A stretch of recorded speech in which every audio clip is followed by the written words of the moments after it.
All right, we're going to look at the banking index.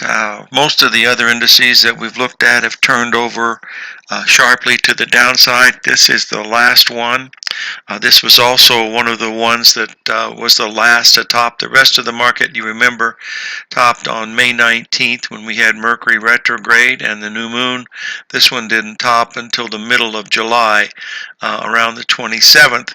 So what we're looking at now is we had a 1.618 expansion on the upside, and then we had a 1.618 expansion on the downside, and each of these moves that we've had since that time have been very symmetrical. If you know, from the high to the high to the high sets up what we talk about all the time is that 135 pattern. As you can see, it comes in absolutely perfectly when it hit from this high to this high to this high. So that's 1, 3, 5, which is spot on perfectly. Now, we did make a 707 here. We did exactly the same thing here. We made a 707. You can see that by the fact that it goes slightly above the 61% retracement. That takes you here to the 707. If we go to the high up at this point right here where we have the 1 of the 135 pattern, you'll notice that we come in almost spot on to the exact 61% retracement of that whole move. So this is really, really negative, folks, along with what else we're looking at here. Really tells you that we're probably heading for a much, much lower market at this level, because this is a Gartley pattern that just completed.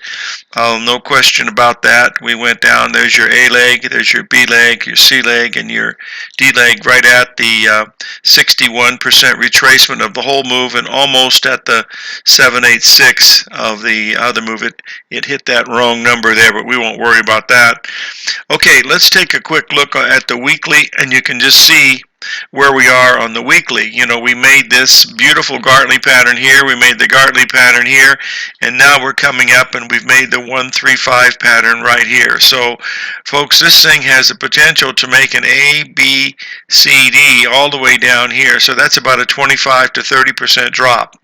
So what we'll do is be looking to get short stocks like Goldman Sachs and JP Morgan and Wells Fargo and Morgan Stanley and Bank of America. Those are the ones we'll be watching. So that's it. I know you should be out of all of your stocks now. We've been talking that for several weeks. That's protected you. I'm sure you have some extra cash, so just hang on to it. All the positions that we have seem to be doing all right, so we'll see what happens. So live every day in an attitude of gratitude, and may God bless.